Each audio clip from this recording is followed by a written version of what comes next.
At dusk in the East African Rift Valley, an ancient ape slowly climbed down from a tree. Sunlight filtered through the branches of acacia trees, casting dappled shadows on the red earth.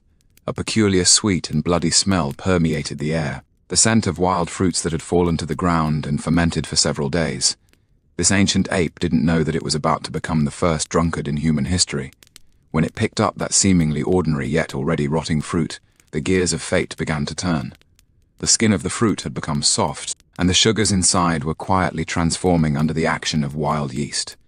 Each bite released rich alcohol molecules that rapidly entered the bloodstream, crossed the blood-brain barrier, and began to alter the consciousness of this primitive being. A few minutes later, this ancient ape began to sway. Its steps became unsteady, its gaze became hazy, but strangely, it didn't seem to fear this unfamiliar sensation. On the contrary, an unprecedented feeling of pleasure was spreading through its brain. This was the first encounter between alcohol and the nervous system of human ancestors. A chemical romance that continues to this day had just begun. Time rewinds to 10 million years ago. At a critical node on the human evolutionary tree, a tiny yet profoundly significant change was occurring. In the genome of our ancestors, a gene called ADH4 underwent a mutation. This seemingly trivial molecular event laid the biological foundation for humanity's millennia-long romance with alcohol. This mutation increased the alcohol dehydrogenase activity in our ancestors' bodies by 40 times. In other words, our ancestors suddenly acquired a superpower, the ability to efficiently metabolize alcohol, converting this originally toxic substance into relatively harmless metabolic byproducts. This wasn't coincidence, but a masterpiece of natural selection. In that era of food scarcity, individuals who could safely consume fermented fruits had a clear survival advantage. While other animals avoided these spoiled fruits due to alcohol poisoning, our ancestors could obtain precious calories from them. Every fermented fruit was an unexpected energy supplement. Every successful metabolism was an evolutionary victory. Around the same period, climate change forced our ancestors to leave the tree canopy and begin searching for food on the forest floor. This transition, which paleoanthropologists call from trees to ground, not only changed human lifestyle but also unexpectedly deepened our connection with alcohol. On the ground, fermented fruits became more common. After ripe fruits fell from trees to the ground, they quickly began the fermentation process in the warm, humid environment. Wild yeast, these tiny life engineers, converted fructose into alcohol and carbon dioxide, creating nature's oldest brewery. Our ancestors quickly learned to identify these special fruits. They usually gave off a rich aroma, had a softer texture than fresh fruits, and a more complex taste. More importantly, the pleasant feeling after eating these fruits became a strong positive feedback, driving our ancestors to constantly seek out and consume this type of food. Modern science provides vivid evidence for this ancient story. In the tropical rainforests of Panama, researchers observed a fascinating phenomenon. Howler monkeys actively seek out and consume fallen fruits from the Astracarium, Stanleyanum palm containing 4.5% alcohol. The behavior of these monkeys is almost a modern reenactment of our ancestors' lives. They carefully select fruits with moderate fermentation, avoiding those that are overly rotten. After eating, they display typical signs of intoxication, staggering gait, slow reactions, and drowsiness. But surprisingly, they seem to enjoy this state and will even actively seek out more such fruits.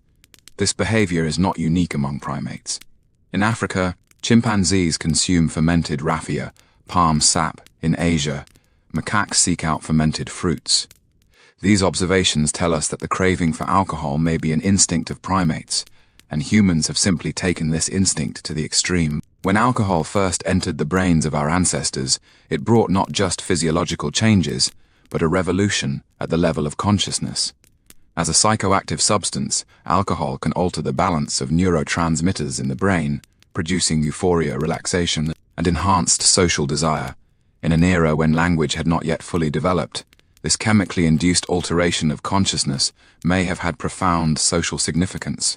Shared experiences of intoxication may have promoted the formation of group cohesion and strengthened emotional bonds between individuals. When several ancient apes ate fermented fruits together and experienced that floaty feeling together, the social bonds between them were also invisibly strengthened. This collective experience of intoxication may have been one of humanity's earliest rituals. Although we cannot know exactly what happened at the time, we can imagine that groups who shared fermented fruits together may have been more united and more likely to survive in the harsh natural environment. Before humans learned to brew alcohol, nature was already an experienced brewer. Wild yeast is everywhere, clinging to the surface of fruit skins, waiting for the right moment to begin their work. When fruits ripen and fall, with sufficient sugar content and suitable temperature and humidity, these tiny life forms begin their magic. Fermentation is a complex and exquisite biochemical process. Yeast cells break down fructose and glucose into alcohol and carbon dioxide, while producing various byproducts such as esters, aldehydes, and organic acids. These substances give fermented fruits their unique aroma and flavor. Different fruits, different yeast strains, and different environmental conditions all produce different fermentation products. Our ancestors unknowingly became connoisseurs of this natural brewing process. They learned to judge the fermentation level of fruits through smell, color, and texture, selecting those with moderate alcohol content and the best flavor. The cultivation of this selection ability laid the sensory foundation for humans to later actively brew alcohol. However, alcohol was a double-edged sword for our ancestors. While moderate alcohol intake brought survival advantages and social benefits, excessive consumption could lead to dangerous consequences. Individuals in a drunken state were more likely to become targets for predators and more prone to accidental injuries. Natural selection played a delicate balancing role here. Individuals who could moderately enjoy the benefits of alcohol while avoiding its harms were more likely to survive and reproduce. This selective pressure may have promoted further evolution of human alcohol tolerance and metabolic capacity, and may have also influenced our behavioral response patterns to alcohol. Interestingly, modern research has found significant differences in alcohol metabolism among different populations, which likely reflects the different evolutionary pressures faced by ancestral groups in different regions. The ancestors of some populations may have had more frequent exposure to fermented fruits, thus evolving stronger alcohol metabolism capabilities, while the ancestors of other populations may have had less exposure to alcohol, thus maintaining relatively lower alcohol tolerance. Over time, memories of fermented fruits began to leave deep imprints in our ancestors' brains. The brain's reward system, primarily composed of dopamine neural pathways, began to associate the taste, smell, and effects of alcohol with pleasure. This neuroplastic change enabled our ancestors not only to recognize and seek out fermented fruits, but also to actively crave this experience. This craving may have been humanity's earliest addiction. Of course, this primitive addictiveness was far less intense and harmful than modern alcohol dependence, but it did represent the brain's reward system's initial response to alcohol. Once this neural mechanism was established, it became part of the human genome, passed down from generation to this day. Modern neuroscience research shows that the human brain's response pattern to alcohol is very similar to that of other primates, further supporting the ancient origins of our relationship with alcohol. When we taste a glass of fine wine today, the neural pathways activated are essentially the same as those activated when our ancestors consumed fermented fruits tens of millions of years ago. As night fell over the East African Rift Valley, that ancient ape who first experienced intoxication had recovered from the effects of alcohol. It probably didn't understand what had just happened, but that pleasant memory had been deeply imprinted in its brain. Tomorrow, when it foraged on the forest floor again, it would unconsciously search for that familiar sweet and pungent smell. This seemingly insignificant moment was actually an important turning point in the history of human civilization. From this moment on, our ancestors established a complex and lasting relationship with alcohol. This relationship would continue to evolve over the next tens of millions of years, eventually developing into one of the most important elements of human culture. Under the gaze of a sky full of stars, that ancient ape quietly fell asleep. It didn't know that it had just begun a legendary story that continues to this day.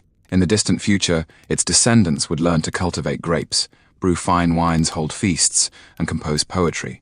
But the origins of all this can be traced back to this peaceful dusk, to that accidentally fermented fruit, to the first hazy experience of intoxication in human history. Liquid gold of the Stone Age. The hills of southeastern Turkey appear especially mysterious in the morning light. On a certain morning, around 10,000 BCE, when the first rays of sunlight fell upon those massive stone pillars, a familiar and enticing aroma filled the air, the sweet scent of fermenting barley. The oldest known architectural complex built by humans, Among these T-shaped stone pillars weighing several tons, scattered about, are enormous stone basins, with carefully polished surfaces and interiors smooth as mirrors. Archaeologists discovered chemical traces of oxalic acid in these basins, a characteristic compound produced during grain fermentation. Imagine that distant era after the builders finished a day's labor. They would gather around these stone basins. The basins were filled with a mixture of barley and water, quietly fermenting under the warm sunlight. Wild yeast multiplied on the grain's surface, converting starch into sugar, then sugar into alcohol. A few days later, a cloudy and aromatic liquid was born, possibly the earliest beer in human history.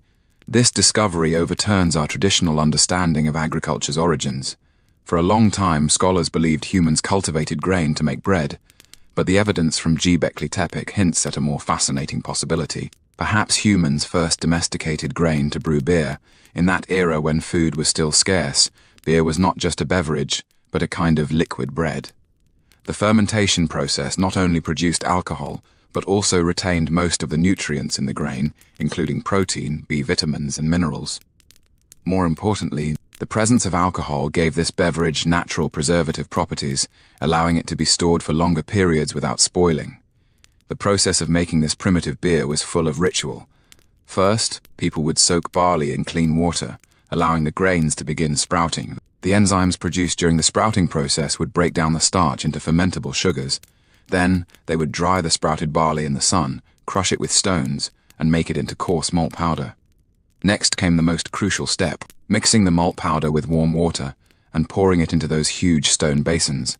Over the following days, wild yeast would naturally multiply on the surface of the mixture, beginning the magical fermentation process. Throughout the entire process, the air was filled with a sweet aroma, attracting people from near and far to come and witness this miracle happening. As beer brewing technology developed, the demand for containers continued to grow. Stone basins, while sturdy, were difficult to make and hard to move. This demand may have become an important driving force for the development of pottery technology. In Neolithic archaeological sites, we've discovered a large number of pottery specifically made for brewing and drinking alcohol. These pottery pieces vary in shape and size, reflecting different purposes: large ceramic jars for fermentation, medium-sized ceramic pots for storage, and small ceramic cups for drinking. Making these pottery pieces required exceptional skill. Potters had to precisely control the composition of the clay, the shaping techniques, and the firing temperature. Each piece of pottery was a work of art, often decorated with exquisite patterns on the surface, some even depicting scenes of brewing and drinking. The emergence of these pottery pieces marked an important milestone in human brewing technology. With specialized containers, people could better control the fermentation process and improve the quality and yield of beer. At the same time, the portability of pottery also allowed beer to spread and be traded over a wider area. At Göbekli Tepe, beer wasn't just a beverage, it was a catalyst for community bonding. Archaeological evidence shows that large-scale gatherings were once held here, where people from different tribes came together to participate in brewing and drinking activities. Imagine those ancient nights, bonfires dancing between the stone pillars, people sitting together in a circle, passing around ceramic cups filled with beer. Under the influence of alcohol, once unfamiliar faces became friendly, and the barriers between different tribes gradually dissolved. Language might not have been rich enough yet, but the shared intoxication created a form of communication that transcended language. This tradition of communal drinking may have promoted the development of early human society. Through regular gatherings, different groups could exchange information, share techniques, and form alliances. Beer became a social lubricant, helping humans develop from small-scale family groups into larger social organizations. In many early civilizations, brewing and drinking carried strong religious overtones. Göbekli Tepe itself is a religious complex, with those massive stone pillars carved with various animal patterns that may represent different deities or totems. Brewing beer in such sacred spaces gave this beverage a sacred quality as well. People may have believed that beer was a gift from the gods, and the fermentation process was magic performed by deities. This belief gave brewers a special status in society. They were not just technical experts, but also intermediaries between humans and gods. The altered state of consciousness brought by alcohol was also given religious significance. In a drunken state, people felt closer to the gods and more receptive to divine revelation. This experience may have been an important part of early religious rituals, and beer thus became a bridge connecting the physical world with the spiritual world. As time went on, beer brewing techniques began to spread outward. Merchants and travelers brought this magical beverage to more distant places, while also spreading the related technical knowledge. Wherever it reached a new place, local people would improve and innovate the techniques according to their own conditions and preferences. In Mesopotamia, people learned to brew with different types of grains, creating beers of various flavors. In Egypt, people invented more refined filtration techniques, making beer clearer. In China, people began using Q fermentation starter to promote fermentation, greatly improving brewing efficiency. The spread and innovation of this technology itself is a microcosm of human civilization's development. Each improvement represents humanity's deepening understanding of natural laws, and each innovation drives social progress. Beer is therefore not just a beverage, but a crystallization of human wisdom and creativity.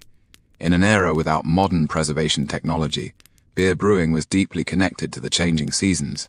Spring was the season for sowing, when people would scatter last year's stored seeds onto the land. Summer was the season for growth, with golden wheat fields swaying in the sunlight. Autumn was the season for harvest, and also the best time for brewing. After harvest, barley needed to be dried and stored in preparation for winter brewing. Winter's low temperatures were favorable for controlling the fermentation process, making beer quality more stable. This seasonal brewing pattern not only ensured beer quality, but also created a perfect coordination between brewing activities and agricultural production. This harmonious coexistence with natural rhythms reflects the ecological wisdom of early humans. They didn't simply conquer nature, but learned to cooperate with it, using nature's power to create wonderful things. This wisdom still holds important inspirational significance for today's sustainable development concepts. In an era when writing was not yet widespread, brewing techniques were mainly passed down through oral tradition. Experienced brewers would pass on their secrets to young apprentices, and these secrets were often transmitted in the form of songs, stories, or proverbs. When the barley sprouts like a bird's tongue, when the water temperature is like a mother's embrace, when the moon is round like the bottom of a stone basin, that is the best time for brewing. Such mnemonics not only conveyed technical knowledge, but also carried rich cultural connotations. This oral tradition gave brewing techniques a strong regional character. Brewers in different regions developed unique brewing methods based on local climate, water quality, and raw material characteristics.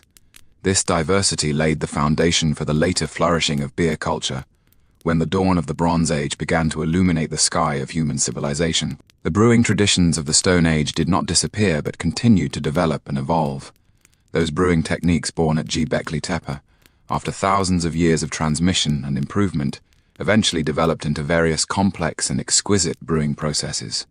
On the hills of Turkey, those ancient stone pillars still stand quietly, witnessing the changes of human civilization. Although the stone basins of that time no longer hold fermenting barley juice, the chemical traces they left behind still tell the story of that distant era.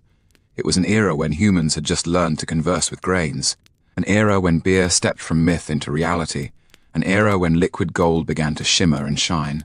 During those long winter nights, as people gathered around bonfires tasting the beer they had brewed themselves, they probably didn't know that they were creating one of the most important traditions in the history of human civilization.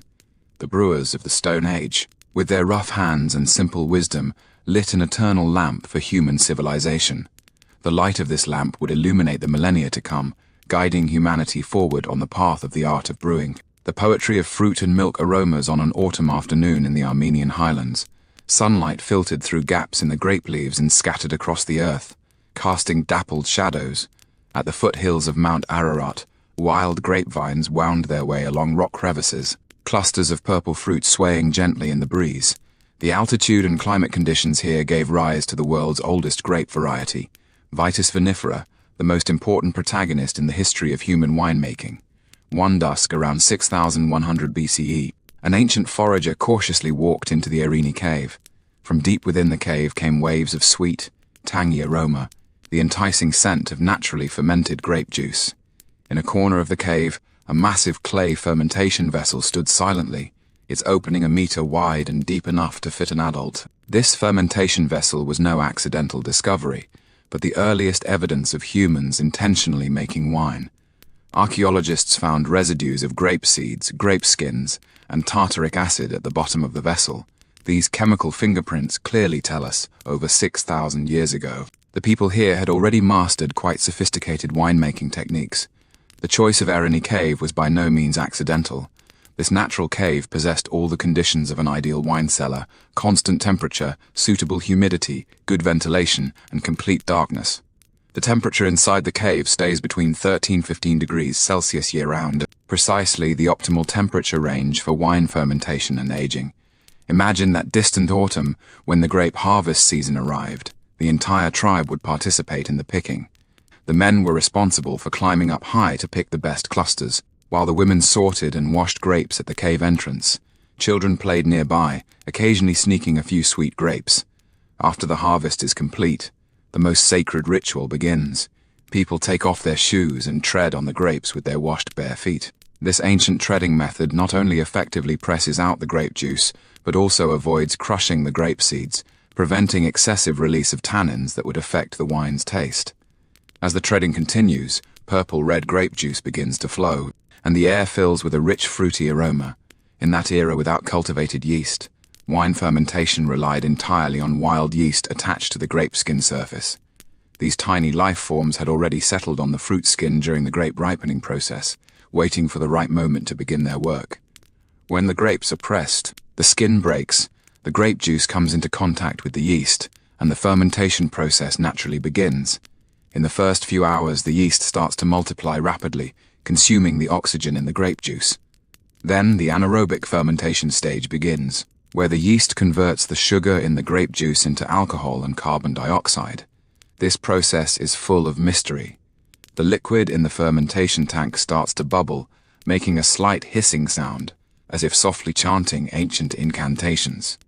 The temperature gradually rises, and the aroma becomes more complex, developing from the initial fruity notes into floral, herbal, and subtle wine fragrances.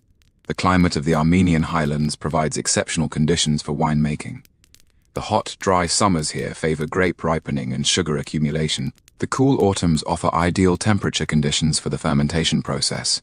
The cold winters allow the wine to age slowly at low temperatures, developing more complex flavors. Every year, the grape harvest season is a grand festival. People from the entire community gather together to participate in this sacred process. The elders tell ancient legends about wine, while the young learn the art of winemaking. This collective participation not only ensures the passing down of techniques, but also strengthens community cohesion. On harvest nights, people light bonfires and sit around the cave entrance, tasting the wine made the previous year. Under the influence of alcohol, the singing becomes louder and the dancing more passionate. These celebrations may be humanity's earliest expressions of wine culture, laying the foundation for the complex wine rituals that came later.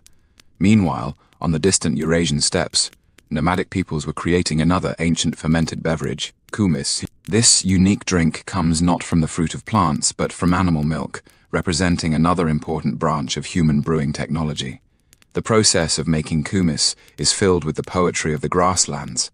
Every morning, when the first rays of sunlight illuminate the prairie, the herders begin their milking work. The mare's milk appears in a pale bluish-white color, tastes slightly sweet, and contains rich protein and lactose.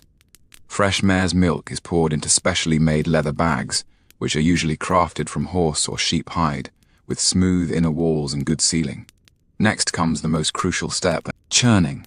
The herders hang the leather bags beside their saddles, using the jostling motion of the horses as they walk to continuously churn the milk. This constant churning not only aids the fermentation process, but also prevents the milk from separating into layers. The fermentation process of kumis is completely different from that of wine. The protagonist here is not yeast, but lactic acid bacteria. These microorganisms convert the lactose in mare's milk into lactic acid and a small amount of alcohol, creating a unique sweet and sour taste. The fermentation process usually takes anywhere from a few days to several weeks, depending on the temperature and frequency of churning. During this process, the color of the mare's milk gradually darkens, the texture becomes thicker, and the taste transforms from initially cloying sweetness to a balanced sweet and sour flavor. The final kumis contains 2–3% alcohol, enough to produce a slight tipsiness, but not overly strong. On nights across the grasslands, Herders would sit around bonfires, passing around wooden bowls filled with mare's milk wine. This beverage not only provides nutrition and energy, but also has a mild stimulating effect, helping people stay warm and cheerful during the long winter nights.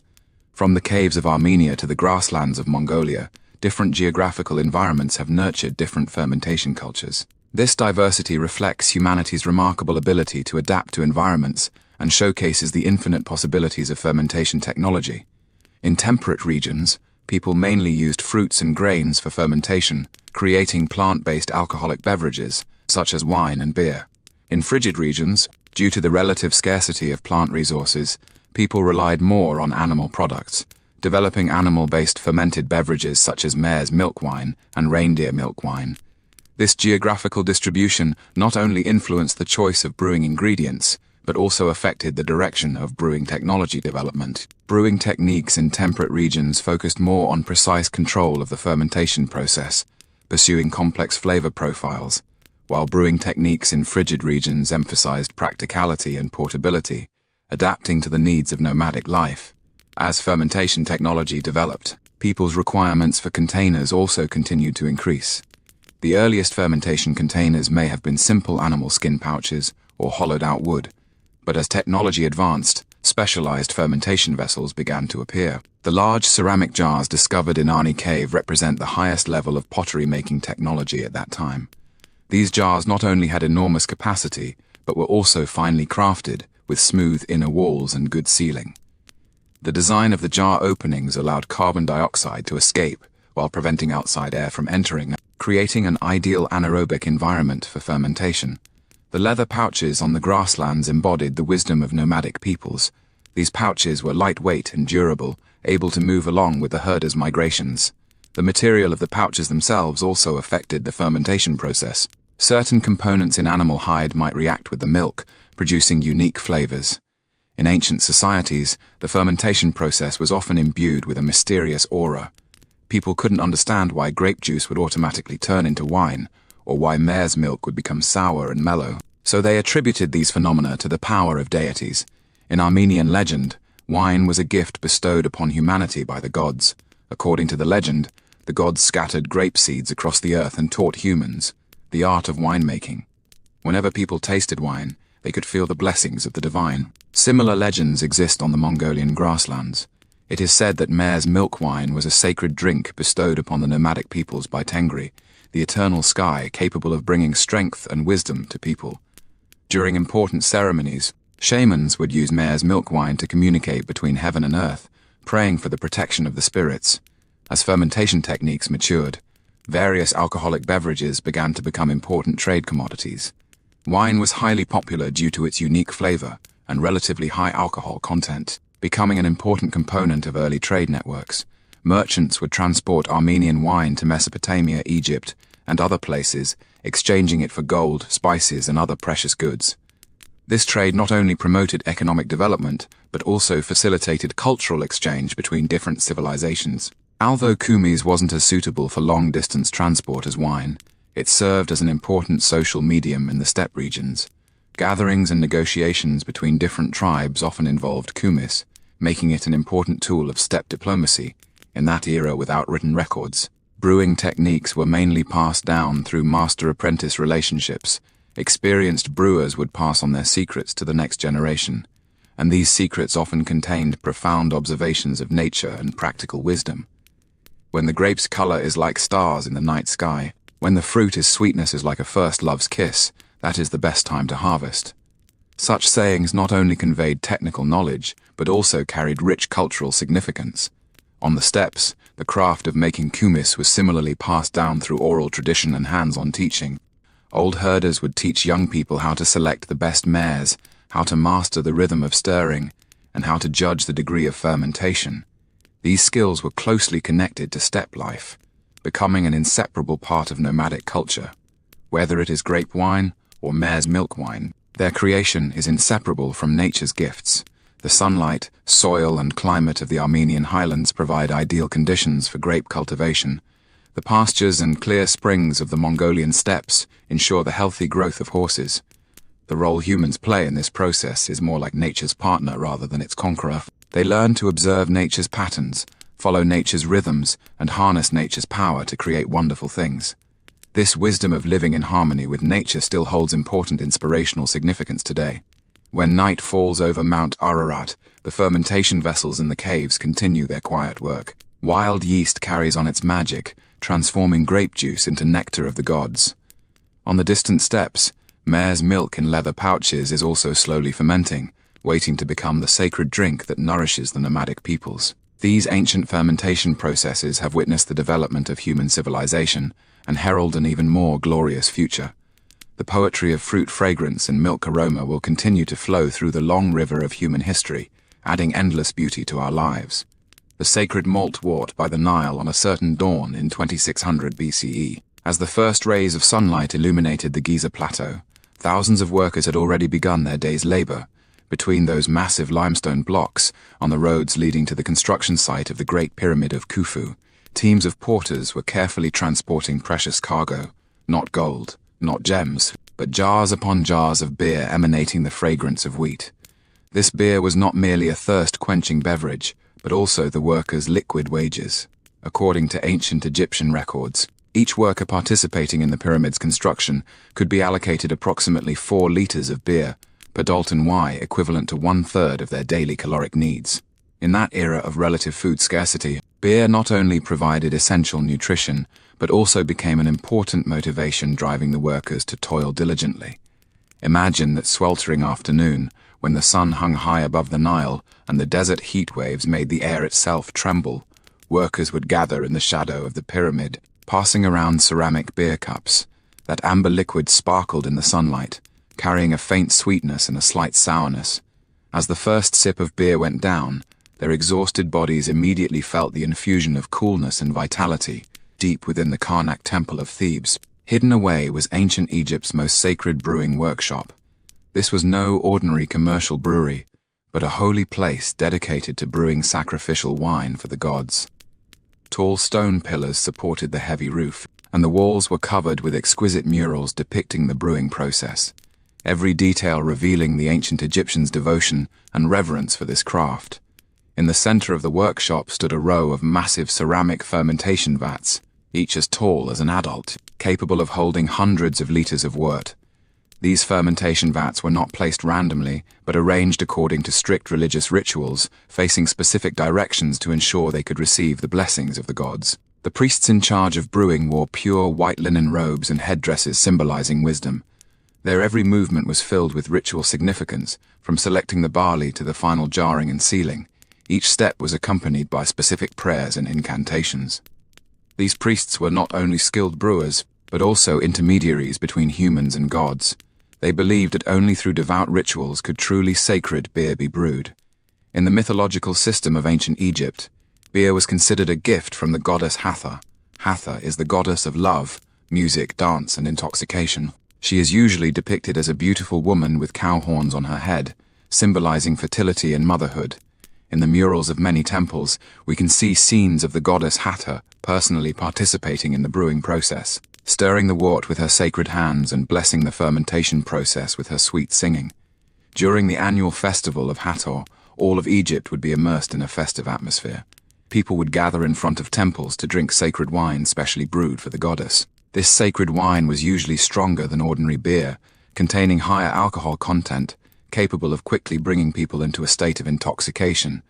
In the eyes of ancient Egyptians, this state of intoxication was the best way to communicate with the gods and a necessary condition for receiving divine revelation. The climax of the festival was the sacred intoxication ritual. Participants would drink large amounts of sacred wine under the guidance of priests until they were completely drunk. This seemingly indulgent behavior actually held profound religious significance. Through intoxication, people temporarily broke free from the constraints of the flesh, allowing their souls to fly freely and communicate directly with the gods. The brewing industry of ancient Egypt was closely connected to the flooding cycle of the Nile River.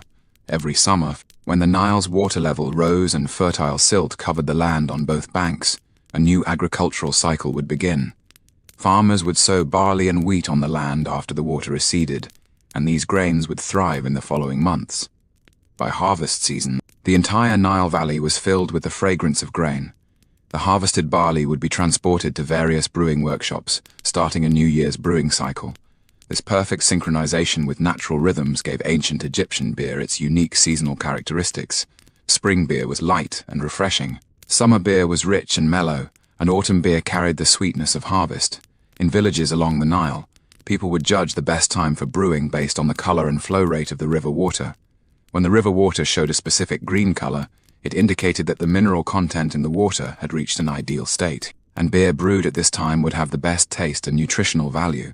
The ancient Egyptians recorded their brewing knowledge in hieroglyphics, which were not only technical instructions, but also works of art.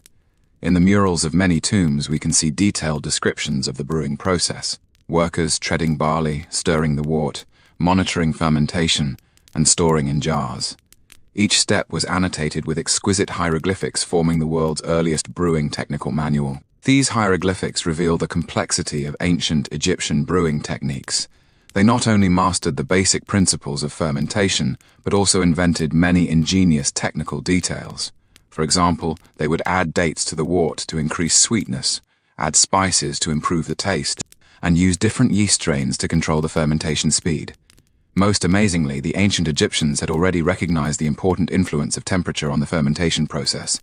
They would adjust the fermentation temperature according to seasonal changes, burying the fermentation vats underground during the hot summer to keep them cool, and placing them in sunny spots during the cold winter to keep them warm. In the social hierarchy of ancient Egypt, different qualities of beer corresponded to different social statuses. Ordinary people drank common beer brewed from coarse barley, while nobles enjoyed premium beer brewed from selected grains. As for the pharaohs, they had dedicated royal brewers to craft the finest beer in the world for them. The pharaoh's exclusive beer used the finest barley and wheat, filtered and refined multiple times to achieve a clear golden color. This beer not only had a rich taste but also contained precious spices and herbs with certain health benefits. According to records, some pharaohs' exclusive beers even had gold powder added, symbolizing the sacredness and eternity of royal power. At the pharaoh's banquets, the exclusive beer would be served in golden cups, presented to guests by beautiful handmaidens. This ritual not only displayed the pharaoh's wealth and power, but also reflected the ancient Egyptians' extreme reverence for beer. Ancient Egyptians believed the afterlife required food and drinks just like the living world, so they would place large quantities of beer in tombs as companions for the deceased in the next life. Archaeologists have discovered pottery jars filled with beer in many ancient tombs, some preserved for thousands of years. These burial beers weren't chosen randomly, but carefully prepared according to the deceased's status and preferences. Wealthy nobles would have multiple varieties of beer placed in their tombs to ensure a rich selection in the afterlife. Some tombs even contained complete brewing equipment, suggesting the deceased hoped to continue brewing activities in the next life. The most famous example is the tomb of Pharaoh Tutankhamun, where archaeologists discovered over 30 jars of different types of beer, each labeled with hieroglyphics indicating the brewing date and ingredient recipe. These beers were carefully sealed and slumbered underground for over 3,000 years until they were discovered by modern archaeologists. In ancient Egypt, beer was not only a beverage and offering, but also an important vehicle for medicine. Ancient Egyptian doctors discovered that the alcohol content in beer could help the body absorb medicine better, so they often dissolved various herbs and minerals in beer to make medicinal drinks. The Edwin Smith Papyrus recorded many methods of using beer to treat diseases. For example, beer with added honey and spices was used to treat coughs. Beer mixed with herbs was used to treat indigestion, and specially made medicinal beer was used to treat various skin diseases. These treatments were considered very effective at the time, and many recipes even spread to the Greek and Roman eras. Ancient Egyptian women also discovered the beauty benefits of beer. They would wash their hair with beer to make it softer and shinier. They would apply beer to their faces to make their skin smoother and more delicate. These beauty secrets were widely circulated among the upper class of ancient Egypt and became essential knowledge for noble women. As ancient Egyptian civilization flourished, Egyptian beer began to spread to every corner of the Mediterranean through trade networks. Egyptian merchants would transport beer sealed in clay jars to Nubia, Libya, Syria, and other places, exchanging them for precious goods such as gold, ivory, and spices. This trade not only brought economic benefits but also promoted cultural exchange. Foreign merchants and envoys, after tasting Egyptian beer, were often conquered by its unique flavor, and would bring the brewing techniques back to their own countries. In this way, ancient Egyptian brewing techniques gradually spread throughout the ancient world, laying the foundation for the development of various alcoholic beverages later on. In some important trade agreements, beer was even used as diplomatic gifts. Pharaohs would present the finest royal beer to rulers of friendly nations to express friendship and cooperation between the two countries. This beer diplomacy played an important role in the ancient world, promoting peaceful exchanges between different civilizations. Ancient Egyptian brewers were not only technical experts but also artists and innovators. They continuously improved brewing techniques and invented many brewing tools and methods that are still in use today. For example, they invented specialized filtering devices that could completely remove impurities from beer. They designed ingenious fermentation control systems that could precisely control the temperature and duration of fermentation. These craftsmen also possessed keen senses of taste and smell, able to judge the quality and maturity of beer through tasting and smelling. Their skills were often passed down through master-apprentice relationships, forming brewing dynasties one after another. The secret recipes and techniques of these families were strictly guarded, passed down only within the family, becoming their most precious wealth. On the walls of some brewing workshops, we can see signatures and marks left by the craftsmen. These marks not only indicated the origin of the work, but also reflected the craftsmen's pride and confidence in their skills. Religious festivals in ancient Egypt were often accompanied by large-scale drinking activities.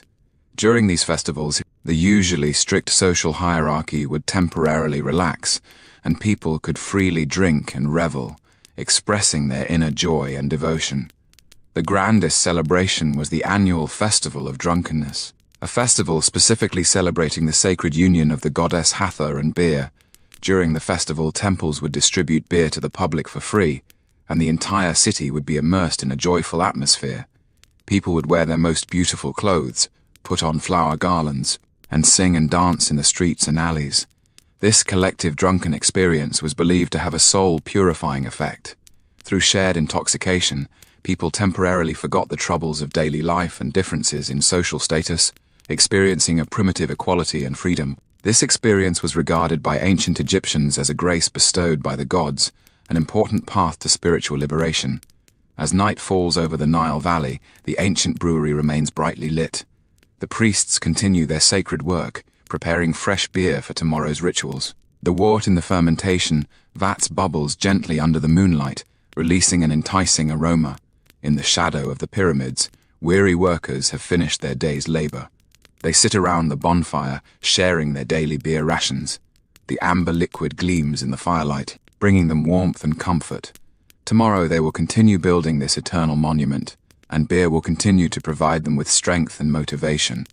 Ancient Egypt's beer culture, like the Nile River, has a long history nourishing this ancient land. It was not only a necessity of daily life, but also a bridge connecting humans and gods, a vessel for the transmission of civilization.